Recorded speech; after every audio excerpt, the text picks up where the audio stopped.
అందుకే వాళ్ళ పెళ్లి చేయాల్సి వచ్చింది. మీరనుకున్న పెళ్లి చేసుంటే ఆ ముహూర్తానికి పెళ్లి అయ్యేదేమో. కానీ 3 నెలలు తిరగకుండానే శౌర్య ఆయుధతనానికి దూరం అయ్యేది.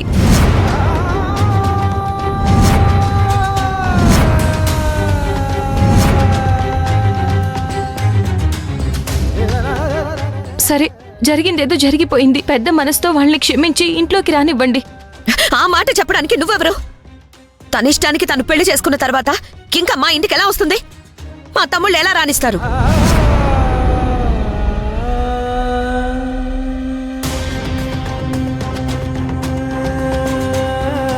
నువ్వు చేసిన పనికి ఎప్పుడు ఎవరి ముందు తల వంచని మేము పెళ్లి మండపంలో అందరి ముందు తలదించుకొని వెళ్ళిపోవాల్సి వచ్చింది. ఇంత చేసిన తర్వాత ఇంకా ఏంటమ్మా లోపలికి రానిచ్చేది? వెళ్ళిపోమని ఇక్కడి నుంచి.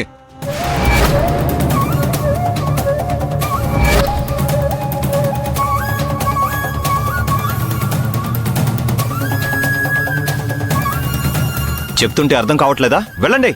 బావగారు, ఈ ఒక్కసారికి క్షమించండి. ఇప్పటికిప్పుడు వెళ్ళిపోమంటే ఎక్కడికని వెళ్తారు?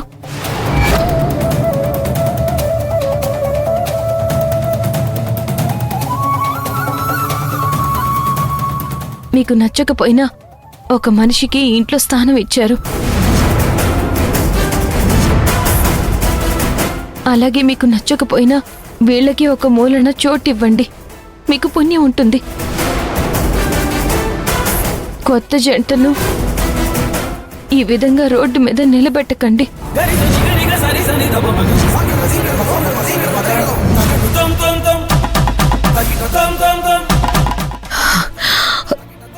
రోడ్డు మీద నిలబడాలని వాళ్ళు నిర్ణయించుకున్నప్పుడు మేము నిలబెట్టేదేంటి? అదంతా ఏం కుదరదు. మాకు నచ్చిన పని చేసింది మా కళ్ళ ముందు తిరుగుతూ ఉంటే భరించే శక్తి మాకైతే లేదు.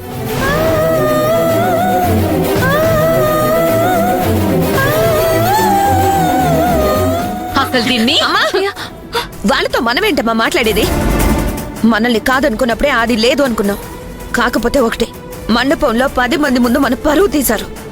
ఇప్పుడు ఇలా వీధుల్లో పడేశామంటే రోడ్ల మీద ఊరేగుతూ మన పరువు తీస్తారు.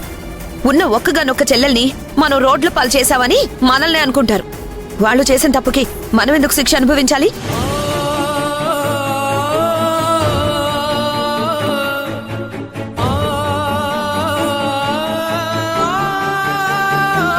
చూడండి, మీకు మాత్రమే ఇంట్లో స్థానం లేదు. మీ మొహం చూసే ఉద్దేశం కూడా మాకు లేదు. అంతగా మీరు ఉండాలనుకుంటే వెళ్ళి వెనక ఇంట్లో ఉండండి.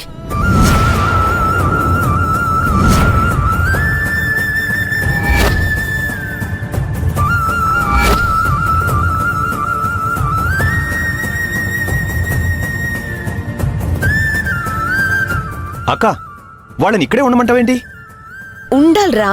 వాళ్ళు ఇక్కడే ఉంటేనే కనీసం మన గౌరవం కొంచెమైనా మిగులుతుంది. కాదని బయటికి తెరవేశామంటే పీటల మీద పెళ్లి కొడుకుని కాదని ప్రేమించిన వాడిని పెళ్లి చేసుకొని వచ్చింది. ఈ విషయం తెలిసినా కూడా మనం అందరం చేతకాని వాళ్లలాగా వచ్చేసామని ఇదంతా ఊరందరికీ తెలిసిపోతుంది.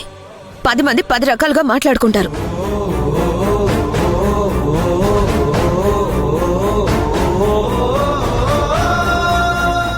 రేపు రోడ్డును పోతుంటే జనాలు చూసే చూపులు మనం తట్టుకోలేం.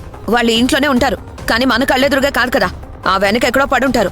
వాళ్ళ దారి వాళ్ళదే, మన దారి మందే. మహాలక్ష్మి, ఏంటి నువ్వు మాట్లాడేది? మీరుండండి.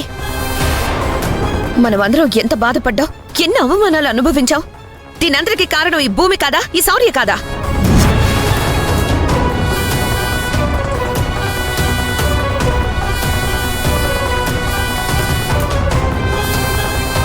ఇలాంటి వాళ్ళని ఇంట్లో పెట్టుకుంటే నా తమ్ముళ్ళు మనశ్శాంతిగా ఉండగలుగుతారా? అందుకే వీళ్ళని ఇంట్లోకి రానిచ్చే ప్రసక్తే లేదు.